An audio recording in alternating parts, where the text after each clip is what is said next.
Welcome to the Awesome Pod Mix. You are listening to Abby. The idea behind this podcast was to talk about how certain movies and TV shows made me feel when I watched them for the very first time. A reputed filmmaker once said, "When a piece of art invokes a similar feeling amidst a large audience, it's the triumph of the filmmaker." That's the magic of cinema. I love the magic of cinema. Today I'll be talking about Marvel Studios' Guardians of the Galaxy Volume 3. Despite what Uncle Maury says, all Marvel movies are cinematic. This film is written and directed by James Gunn. This film's Marvel Studios title sequence has only prominent Guardians moments from the previous films they appeared in. The film begins with a shot of raccoons in a cage. A hand approaches inside the cage to grab a young raccoon. This is young Rocket and he reacts scared. The close-up shot of young Rocket morphs into an adult Rocket. Rocket is on Knowhere listening to the song Creep by Radiohead from the Zune. The song can be heard on the speakers all over. This movie continues the tradition of making the credits of the actors and the head of department technicians appear in the beginning instead of the end. Mantis urges Drax to dance, but he doesn't dance. According to him, only idiots dance. I am one of those idiots. Nebula puts up a signboard in Cree language that reads Guardians of the Galaxy. Rocket tries out the gravity boots upside down. I knew this was a plant that would be paid off later. We see a drunk Peter and how he's still not over Gamora. Breakups are hard when your significant other is dead. Some people are just dead on the inside. Nebula carries a passed out Peter and the other Guardians walk alongside. Kraglin practices with the arrow and fails. Cosmo the space dog has mastered her telekinesis. Kraglin calls Cosmo a bad dog. That's uncalled for. Cosmo says, "You take that back, sir." Rocket suggests that Mantis touch Peter and make him happy. Groot misinterprets it and says something filthy. Everyone points out that Rocket didn't mean that and it's inappropriate. I love how a conversation just spirals between these people. Nebula takes Peter to his room and tucks him in his bed. We can see the tape deck from the Milano as the headboard. Peter grabs Nebula's arm in his drunken state and says, "I love you, Gamora." Poor Nebula. Everyone preferred Gamora over her. If you ask me, she's had the maximum character growth. Rocket places the Zune on a Bluetooth connector and the song Crazy on You by Heart plays. You can hear the shift in the audio when it connects to the Bluetooth. That's how good the sound design is. Rocket removes a keycard from his pocket, takes a look at it, and reminisces. Adam Warlock arrives on Knowhere, attacks Rocket and the other Guardians. Rocket manages to slip away. Nebula grabs her armor and attacks Adam. Nebula manages to get an upper hand on Adam, but after a bit he tosses her away. Groot falls on Adam from atop and fights him, but in the end he's barely left with a head and some branches for limbs. Drax fights Adam, but even he's no match. Even Mantis can't hold her own in front of Adam. Peter joins the fight with his quad blasters, but he's no good drunk. The final blow terribly injures Rocket. Everything was okay in the beginning, but now the status quo has changed. The med packs aren't working for Rocket. The Guardians learn that there's a kill switch on Rocket's heart. If they use the med pack, it'll kill Rocket. In no way is Peter gonna let that happen to his best friend. Drax promptly says, "Second best friend." Peter never processed the trauma of losing his loved ones, like his mom, Yondu, and Gamora. He feels everyone he loves abandons him. That's why he's not gonna let Rocket die. Go to therapy, Quill. In the flashback, we see how Rocket was experimented on, the torture that was inflicted upon him and what all he had to endure. How he was numbered 89P13. Rocket is put in a cage alongside Lylla, Floor, and Teefs. Lylla is voiced by Linda Cardellini. She also plays Mockingbird and Clint Barton's wife in the MCU. Rocket is wincing in pain. He says, "Hurts." This is Rocket's brain remembering his past and finally coming to terms with it. Nebula scans Rocket and figures that they need a passkey to save Rocket. The passkey lies with Orgocorp, a company that made Rocket. Peter reveals that Rocket never spoke about his past. The Guardians decide to go to Orgocorp, get the passkey, and save Rocket. The song "Since You've Been Gone" by Rainbow plays. The High Evolutionary meets Aisha. He threateningly asks her why she didn't inform him about Rocket all these years. Clearly, she wanted to destroy the Guardians all by herself. We learned that the High Evolutionary removed Adam from his cocoon way before time. We also learned that the Sovereign are a species created by the High Evolutionary. I'm guessing all the creatures experimented on by the High Evolutionary weren't dusted during the snap. As the Guardians are breaching the three shields of Orgocorp, Mantis reminds Peter that he does have family back on Earth. Peter complains about how his grandfather yelled at him when his mother was dying from cancer. Mantis tries to reason with Peter, saying that your grandfather was trying to protect you. I understand they needed to do this so that Peter felt motivated to go back to Earth toward the end. I could sense it from a mile away that they did all this so that it felt motivated. But it didn't to me. Without informing Peter, Nebula calls the Ravagers to help them infiltrate Orgocorp. Gamora is now a part of the Ravagers. When Gamora spills facts about the High Evolutionary, I was like, she's talking about the 2014 timeline High Evolutionary, right? We see in a flashback how Rocket's brain was way too advanced. He was able to find faults with High Evolutionary's experiment and provide solutions to conduct it successfully.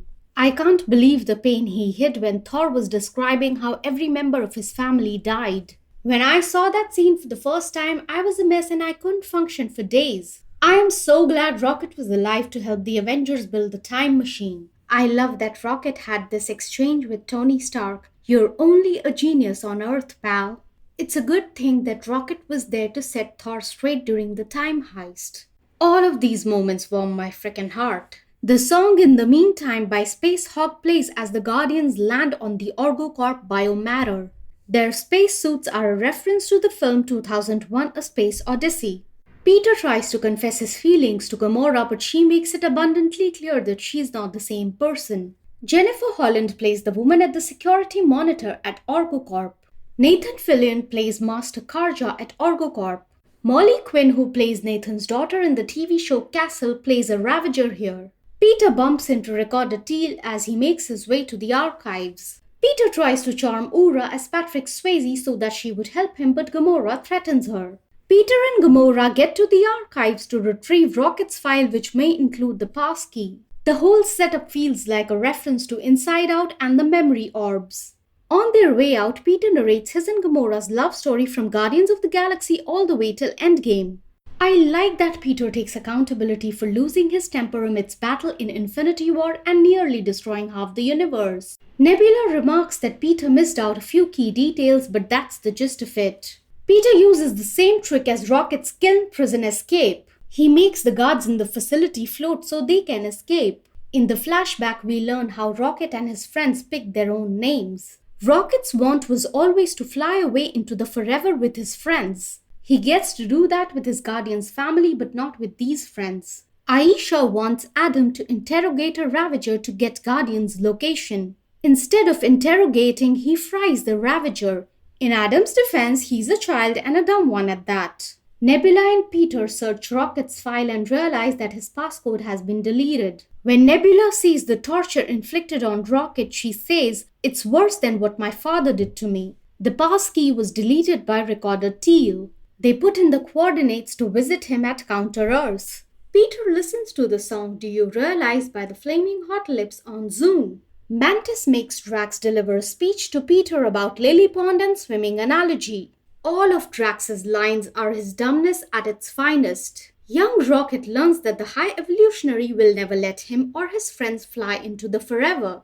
As the Guardians enter Counter-Earth, we hear the song We Care a Lot by Faith No More. On Counter-Earth, Peter declares that they come in peace. Drax hits a child with a basketball and as a result, the Guardians get pelted with stones. Peter tries to retrieve the information about Recorder Theel from one of the families. Peter, Nebula, and Groot borrow the family's car to get to the High Evolutionary's lair. Mantis and Drax are asked to stay behind to keep an eye on Rocket. Peter is a terrible driver because he never learned how to drive and he left Earth when he was a child. Gamora sends in the coordinates to the same Ravager who was fried. I was like, girl, what are you doing? You are inviting unnecessary trouble. Adam leaves for the buoy to get Rocket from Gamora. Gamora finds a Polaroid of young Peter with his mother and grandpa. I knew this would be instrumental in pushing Peter to go back to Earth toward the end. Did it work for me? No. The song I'm Always Chasing Rainbows by Alice Cooper plays as Peter drives through the suburb to the High Evolutionary's lair. Phyla runs in a static hamster wheel in front of the High Evolutionary. In the flashback, we see a young Rocket put back in his cage. Under the litter, Rocket has been collecting scraps. He puts together all the scraps and makes a keycard which we saw in the film's beginning. He uses the keycard to escape. No wonder he always steals scraps because he knows it will come in handy later. He's smart. That's why he stole the Analyx batteries in Guardians of the Galaxy Volume 2. I love these kinds of scenes where you realize why a character is a certain way. When a young Rocket uses the same keycard to rescue his friends, the High Evolutionary shoots Lylla in the chest from behind. Lylla doesn't survive. Though I knew this would happen, it still shocked me and I was in tears. A young Rocket rushes to attack the High Evolutionary. The High Evolutionary fires to kill Rocket. Instead, Rocket's friends die. Rocket feels responsible for his friend's death. It makes Rocket so angry that he slices High Evolutionary's face and escapes. Serves the High Evolutionary right. Outside at the High Evolutionary's lair, the guards don't let Nebula enter because she is a walking weapon. They only let Peter and Groot enter. Peter calls the High Evolutionary an impotent whack job whose mother didn't love him. The way the High Evolutionary reacts, it feels like it's true. It's subtle, but it's there. Maybe his mom didn't love him. When Peter discloses to the High Evolutionary that the planet isn't perfect because he saw a drug deal going wrong in the alley, the High Evolutionary decides to destroy Counter-Earth. One of High Evolutionary's minions attacks Gamora to get his hands on Rocket. Adam Warlock arrives and attacks that minion because he wants the credit to get Rocket. Gamora tries to save Rocket and flies off in the Bowie. Drax and Mantis have already taken their detour on the motorbike. Adam realizes that the planet is cracking. His first instinct is to save Aisha. Aisha gets blown in a blast. Groot drops a bomb killing some of High Evolutionary's men. Groot then removes all the concealed weapons including the quad blasters and shoots everyone. No one could detect that Groot was hiding weapons. It was so cool. Peter takes Recorder Theel and dives headfirst out of the ship. Turns out that the lair was a ship all along. Groot dives out of the ship too. Groot catches Peter mid-air and provides the necessary wings to fly and land safely. Groot spreading his branches as wings was really nice. Still, Peter and Groot crash land. Recorder Theel doesn't survive. They extract the passkey from Recorder Theel's head. When Nebula sees the ship leaving, she and Drax and Mantis get on the High Evolutionary's ship. They thought they needed to save Peter and Groot. I knew this was gonna happen. I knew there was gonna be a confusion. Nebula blames Mantis and Drax for leaving Rocket all alone on the Bowie. Mantis points out that Nebula always finds faults in others. That's because her father Thanos always found faults in her.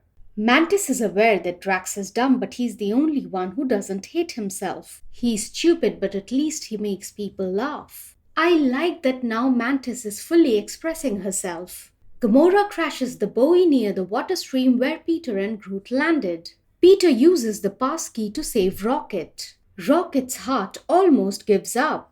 Peter uses the med pack again, but it doesn't work. Peter performs chest compressions to bring Rocket back to life. Rocket is in a state of limbo. He sees a white light and his friends living in the skies. It's their version of living in the forever. He wants to join them. Lylla agrees that he can, but now is not his time. I was not expecting Lylla to say that he can join them. I was pleasantly surprised when she said that now is not his time. Subverting expectations, baby! Lylla says, there are the hands that made us and then there are the hands that guide the hands. My beloved Raccoon, this story has been yours all along, you just didn't know it. Rocket comes back to life, the Guardians hug Rocket. Too emotional, too many tears, I couldn't just handle myself. On Knowhere, everyone is playing cards. We see certain characters make a cameo who appeared in Guardians of the Galaxy Volume 1. The killed prison inmate Howard the Duck and the broker. Cosmo shares the story of how the Soviets sent her into space knowing she wouldn't survive. Cosmo has still not moved on from Kraglin's comment that she's a bad dog. You take that back, sir. Rocket notices that Nebula's coordinates are showing on the screen. Peter tries to contact Nebula on comms. Nebula breathes a sigh of relief knowing that Rocket is alright. The Guardians on the buoy punch in the coordinates of the High Evolutionary's ship. Rocket is done running. He's not scared to go back to the High Evolutionary's ship to save his Guardian's family. Gamora hands over the Polaroid of young Peter with his mother and grandpa. Peter puts up the Polaroid on the ship's deck. Nebula, Mantis and Drax find some children in cages on the High Evolutionary's ship.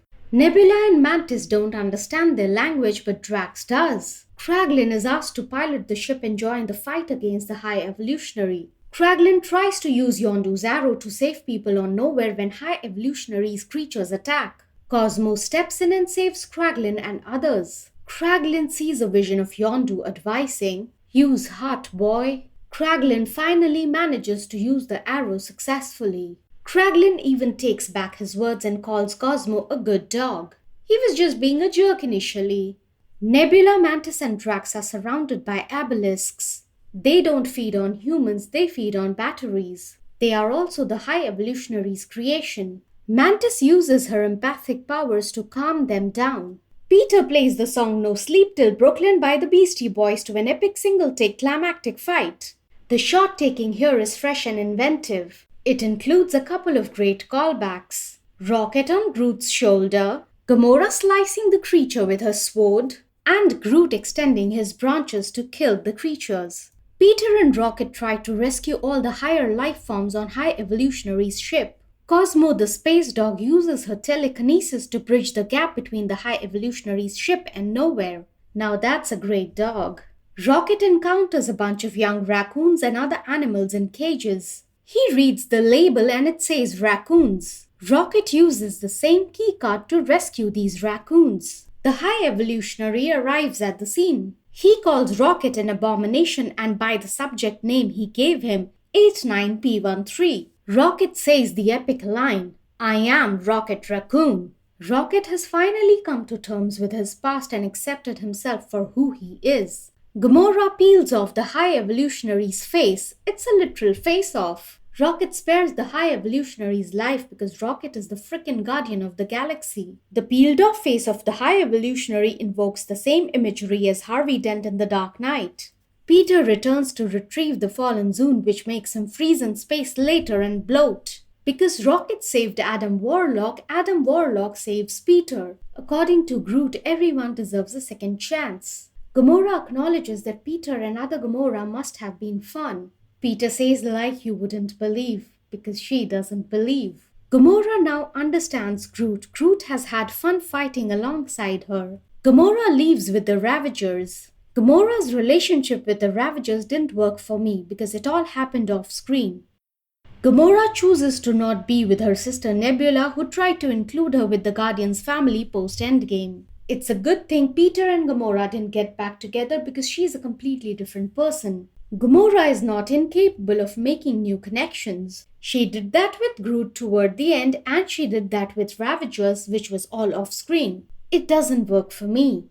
I had this crazy theory that were these Ravagers with Gamora from the 2014 timeline? Of course they weren't. Peter wants to go back to his grandpa on Earth. Like I said before, I don't like the way they reach here. Mantis wants to leave and discover who she is along with her obelisks. Drax wants to leave with Mantis because he wants to protect her. She doesn't need your protection, buddy. Nebula wants Drax to help her with the kids they rescued. Drax was never supposed to be a destroyer. He was always supposed to be a dad. Peter appoints Rocket as the captain of the Guardians. Earlier, they always fought about who the actual captain was. Everyone gives Rocket a Ravager Salute. For the first time, Groot says something other than "I am and we are Groot." I love you all.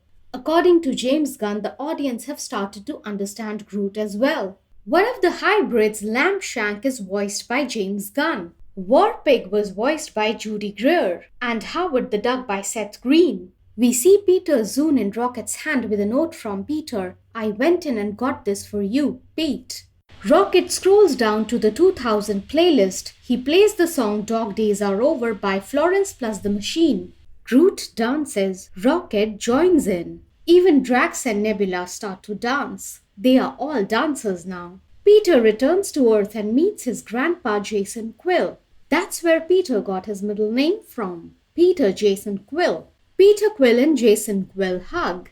The end credits begin. The background contains Polaroids of all the prominent moments of the Guardians from all their previous films. It gives a sense that the background is moving unlike the foreground does during the end credits over a black screen. Mid-credit scene. The new lineup of the Guardians includes Rocket, Kraglin, Cosmo, Phyla, and Adam. Groot is King Groot now with that crown. Rocket plays the song Come and Get Your Love by Redbone. It's the same song that kicked off the Guardians trilogy. It's only fitting to culminate the end of the Guardians trilogy with the same song. Cosmo says, "On your word, Captain." When all of them are set to attack, Rocket replies, "Word." I love that. James Gunn thanks all the fans. That's written in text in the credits. Post-credit scene. Jason Quill is busy reading the newspaper. The front page has a write-up about Kevin Bacon's abduction. Text on a white screen appears. The legendary Star-Lord will return. I liked the culmination of most of the Guardians' arcs. I felt Adam Warlock didn't have much to do. Maybe he will in the upcoming movies. I love how James Gunn manages to balance humor in a very serious scene. I think he's a master at his craft. I know the film showcased Rocket's backstory, so we did get to see a lot of young Rocket Raccoon, but I still missed adult Rocket for the better part of the film. Bradley Cooper has done a phenomenal job voicing Rocket. Kudos to Sean Gunn for doing all of Rocket's mocap work. I'm Grooting with a Ravager Salute. What a journey for the Guardians, for James Gunn, and for the audience. I am Groot. You can listen to the Awesome Pod Mix and subscribe to it on Apple Podcasts, Spotify, Amazon Music, and Google Podcasts. If you like what I am doing, you can support me on Patreon at patreon.com/awesomepodmix. Thanks for listening.